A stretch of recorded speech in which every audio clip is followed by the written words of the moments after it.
Hello kakokok. Boneless tinapang bangus kakokok. Bango. Okay? Ngayong araw kakokok, gagawa tayo ng boneless tinapang bangus. Itong nasa kaliwa natin, in-smoke natin gamit yung traditional way ng pag-smoke, gamit yung smoker. Gumamit tayo ng kahoy. Bao po ng niyog yung ginamit natin. At eto naman po yung nasa kanan natin. Kung wala po kayong smoker, pwede nyo pong gawin ito. Gamit lang ang stove. Okay? Tuturuan ko po kayo kung paano gumawa ng tinapang bangus. Start na tayo kakoko. Yan po. Oh. Boneless bangus po ito. Ito yung binili natin kanina sa palengke. Okay? Bali, ang isang piraso po ay almost 300 grams. So, katamtamang laki po ang bawat isa. Ang tatlong piraso, 1 kilo. 6 na piraso po ito, so almost 2 kilograms po itong ating bangus. Okay? At siya nga pala, dahil ito ay boneless, kailangan handle with care. Kasi po, kapag boneless na yung bangus, medyo nalamog na yung yung laman niya kasi tinanggal yung tinik. Kaya handle with care, mas mahirap pong gawin yung tinapang bangus kapag wala pong buto or walang tinik. Okay? Okay kakokok, magbabrine na tayo. Okay? Meron tayo ditong 3 liters of water.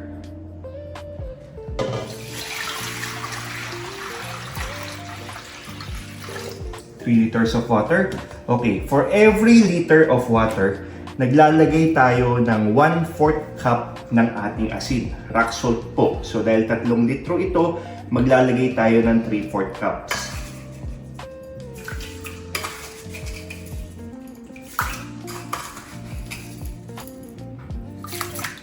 Yun. At yung pong traditional na tinapa kakokok, hindi sila naglalagay ng asukal sa kanilang brine. Okay? Pero tayo kakokok, maglalagay tayo ng ating sugar. Okay? Para saan ba ang sugar? Pampadagdag lasa po, pampadagdag linamnam sa ating isda. Okay? So for every 1 liter of water, 2 tablespoon po ng sugar.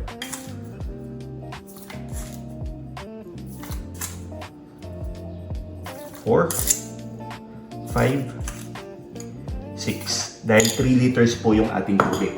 Ngayon, i-mix natin. Ayan. Para saan ba ang brining kakoko? Nagbabrine tayo ng isda para po yung lasa niya ay pantay-pantay. Kasi kapag hindi mo yan brinahin, may part ng isda o ng tinapa na hindi sakto yung alat at meron namang part na maalat siya. Kaya nagbabrine tayo para pantay-pantay po yung lasa ng ating tinapa. Okay?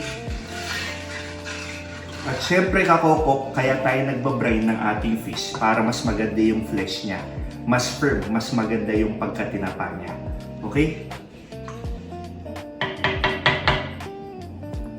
Yun. So, lulubog na natin itong ating mga bangus.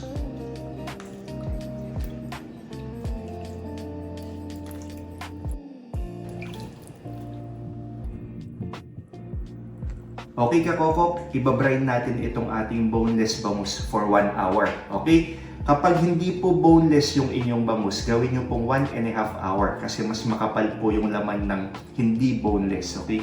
May tinik pa kasi yun. So, kailangan yung ating asin o yung salt water pumasok dun sa mismong laman ng isda. Kaya kapag hindi po boneless, i-brine nyo po ng mas mahabang oras. 1.5 hour to 2 hours. Okay? Balikan natin ito after 1 hour. After 1 hour kakokok, okay na po ito. Hugasan lang po natin. Mabilisang hugas lang po kakokok ha. Huwag pong todo hugas. Tanggalin lang natin yung surface salt. Ayan.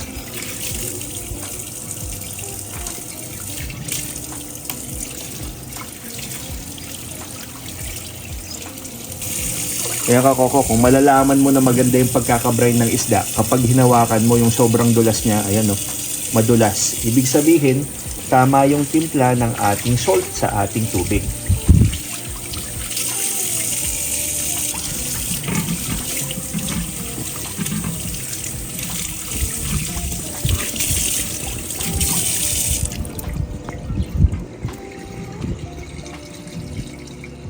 Okay kakokok, ngayon naman titimplahan natin itong ating pang parboil. Okay? So bago natin ilagay dito sa ating kawali, titimplahan na natin itong ating tubig, okay? Kasi hindi natin alam kung gaano karami yung kailangan natin. Ang kailangan lang ay para malubog yung ating isda, okay? Meron tayong 2 liters ng tubig dito, okay? Dahil medyo maalat na yung ating isda sa pagbabrain kanina, babawasan natin ng konti yung ating asin, yung rock salt, okay? So this is 2 liters of water. Sorry po kakokok, maraming langaw kasi nasa outdoor tayo. For every 1 liter po ng tubig, 2 tablespoon po ng ating rock salt. Okay? So dahil 2 litro ito, 4 na tablespoon. At maglalagay din po tayo ng ating suka.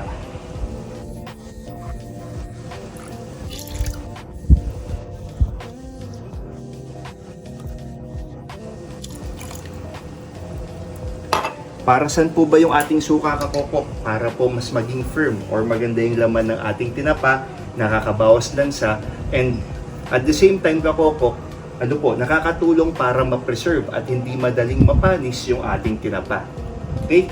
At nasan yung ating bawang, yung diniktik na bawang? At naglalagay din tayo ng ating bawang, dagdag flavor, pampasarap. Optional po ito kakokok, kahit wala nito. Mix lang natin.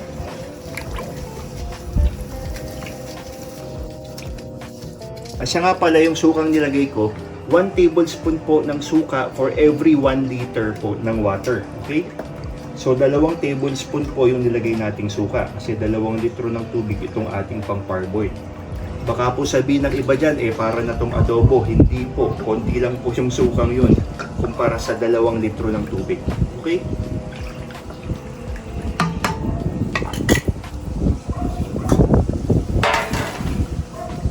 Ngayon, ilalagay na natin itong ating isda dito sa ating kawa. Tutupi po natin ha. Yan. Yan. Ilalagay natin yung ating parboil mixture. So, kailangan tabang lubog lang. So, okay na po yan. Pakuluan lang natin kakokok. Alright.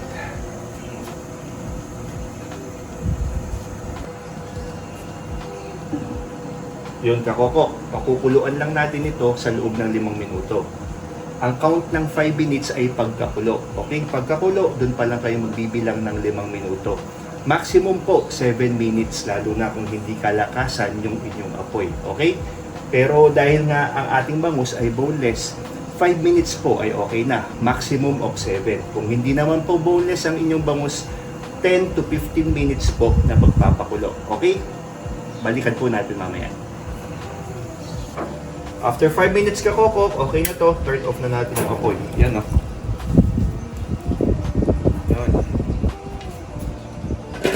So, kailangan tanggalin na po natin yung ating isda dito sa ating mainit na tubig. Okay?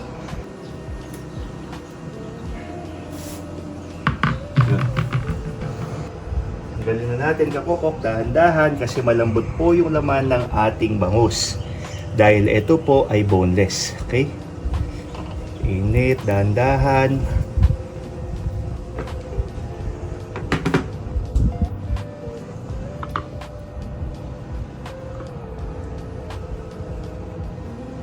So, dapat gentle.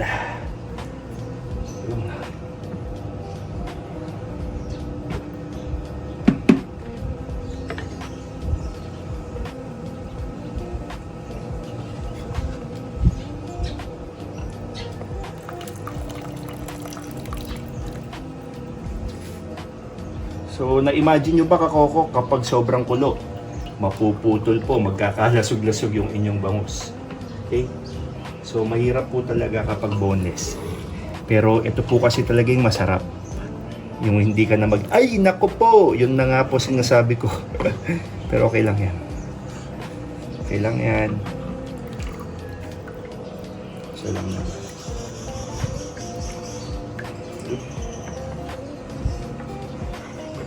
Yun.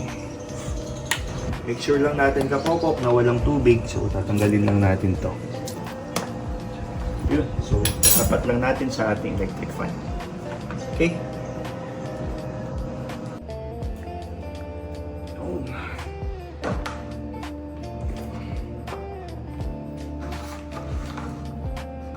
Yan kakoko, tapat lang natin sa electric fan. Okay kakoko, after 1 hour, check natin kung tuyo na. Tingnan nyo po kakoko. Yan, tuyo na po siya. At kung titignan nyo, firm na po. Hindi na po siya mahirap i-handle kasi natuyo na. At dahil basa pa yung kabila, babalik rin lang natin. Yan. Yun. Ayun kakoko, bakit importante na kailangan patuyuin yung ating mga isda? Okay? Kasi kapag basa po yung fish, kapag basa pa, dumudulas lang yung usok, hindi kumakapit ng mabuti sa ating isda. So, pangit yung pagiging tinapa niya. Okay? Kaya importante po na kailangan tuyo yung ating isda bago ilagay sa smoker. At para po mas maganda yung kulay, kapit na kapit, mas maganda yung pagiging golden niya. Okay? Patuyuin lang po natin yung kabila at pwede na po tayo mag-smoke. Okay kakoko, bao po ng niyog yung pang-smoke natin. Pwede kayong gumamit kahit anong pang-smoke, yung kahoy. Okay? At may uling po ito sa baba, alam nyo na po yun. Siguro kung may smoker kayo sa bahay, alam nyo na kung paano pagganahin ng smoker. Okay? Lagay lang natin, dagdagan natin. Lagay na natin yung ating tinapa, kakoko.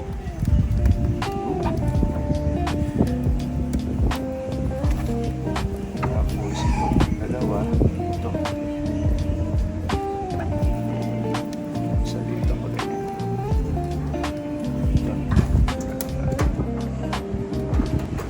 Okay kakoko, smoke natin to 20 to 30 minutes. 20 minutes kapag maganda yung usok, kapag malakas tulad yan, or 30 minutes kapag hindi ganito kalakas. Okay? Depende po sa inyo. Tignan nyo po, makikita mo naman sa isda kapag matingkad na, kapag golden na po talaga, okay na po yun. Balikan po natin after 20 minutes. Okay kakokok, habang hinihintay natin yung 4 na tinapa sa smoker, mag-smoke naman tayo gamit itong improvised method. Okay? So, meron tayo ditong kaldero or kaserola. Gamit kayo yung luma na. Kasi mabilis pong mangitim dahil wala pong tubig. Okay? Lagay tayo ng aluminum foil. Sira yung aluminum foil natin. Pangit. So, okay lang po yan. Ayan. Maglagay tayo ng bigas. Para sa yung bigas, ito po talaga yung main source ng ating usok. Okay? Maglagay tayo, okay, 4 tablespoon po ito na bigas. Okay? At 2 tablespoon po na sugar. Bakit may sugar? Ito po para po mas mabilis umusok yung ating bigas. Ang bigas po kasi kapag nasunog, naglalabas po yan ng usok, malakas pong usok. At maglalagay tayo ng tea bags. Okay? Pwede kayong gumamit kahit anong klaseng tea, okay? Itong gamit ko ay green tea.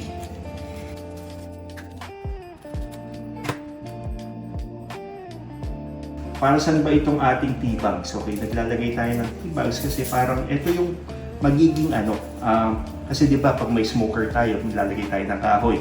Naglalagay tayo ng tea bags dito sa ating improvised smoker kasi parang ito yung mag-work as wood chips. Okay, ito yung parang kahoy niya. Okay, mix lang natin.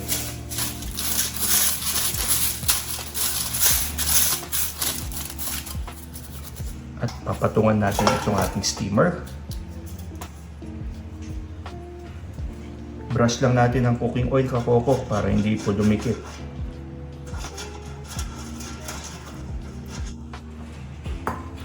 At ilagay na natin yung ating bangus.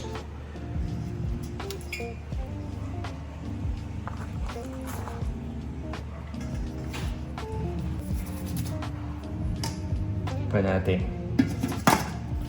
Okay, lalagay natin to sa stove.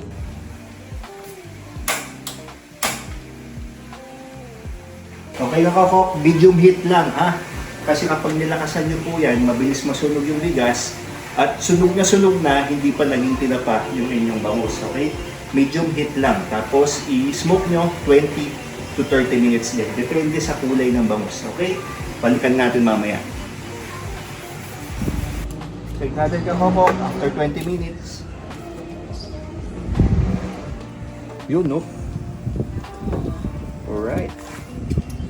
So, okay na to kakokok. Check nyo po, ang kintab. Ang ganda po ng pagkatinapa.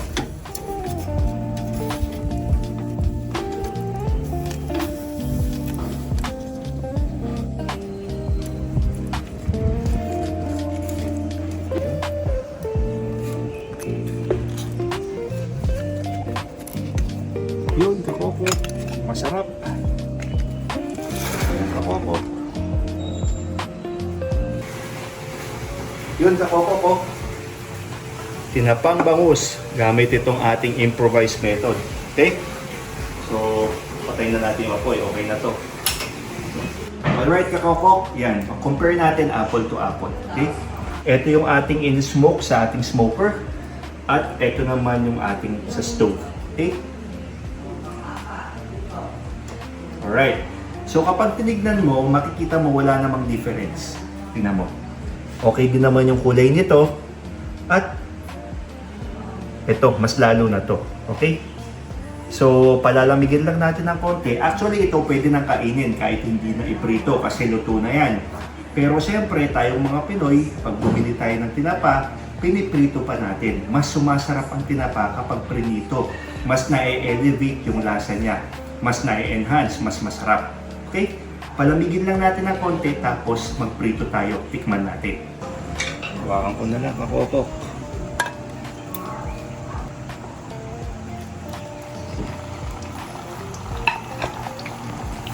Okay, kakoko. Nakapagprito na tayo. Ito po yung ginawa natin na tinapa gamit yung smoker. At ito naman gamit yung improvised smoker natin sa kalan. Okay? Titikman natin pareho. Pero bago po natin tikman, tuturo ko po sa inyo yung proper storage ng ating tinapa. Okay? Itong tinapa na galing smoker, yung hindi pa naprito, pwede nyong ilagay sa freezer. Okay? Gaano katagal? 2 to 3 months. Pero best quality, 1 to 2 months. Ilagay nyo po sa ziplock or sa mga resealable containers. Okay? Paano naman kapag naprito na? Kapag naprito na, yung tinapa, pwede pa rin ilagay sa freezer. Pero, 1 month lang ang best quality. Kasi mabilis ma-degrade yung quality ng pagkain, lalo na kapag nalagyan na ng mantika. Okay? Ngayon, kakoko, tikman natin. At siyempre, meron tayong suka, kakoko. Hindi kumpleto yung ating tinapa kapag walang suka. At ang ating ginasang bagoong alamang. Kung gusto niyo po ng recipe nitong ating ginasang alamang, ilalagay ko po yung link sa ating description box. Ngayon kakokok, pasintabi po, magkakamay tayo dahil Pilipino tayo. Tikman muna natin tong galing sa smoker po talaga. Natin. Oops. Siyempre, mauna po yung taba. Sausaw suka, mahuli taya.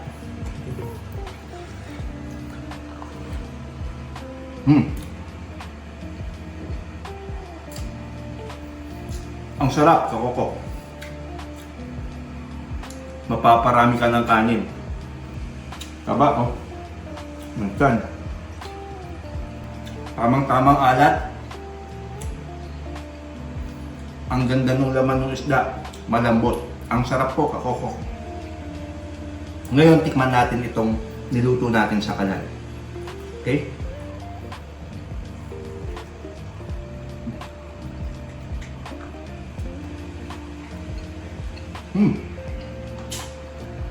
Pasensya na kakokok, sobrang sarap. Pero, ina-identify ko pa, distinguish ko kung anong difference sa lasa. Okay? Okay. Tikman ko dito. Grabe, sarap nito. Tinapang-tinapa, kakokok. Ito, wala akong masabi. Sobrang sarap. As in, yung tinapang na bibili mo sa palengke, kaya sa mga supermarket, sa mga naglalako sa daan, mas masarap pa, mas level up. Okay? Ito, kumusta? Masarap din. Pero meron siyang distinct na lasa eh. Hindi ko alam kung ano yun eh. Parang may chemical or something na nalalasahan ko. Pero hindi naman siya yung, kasi na-compare ko.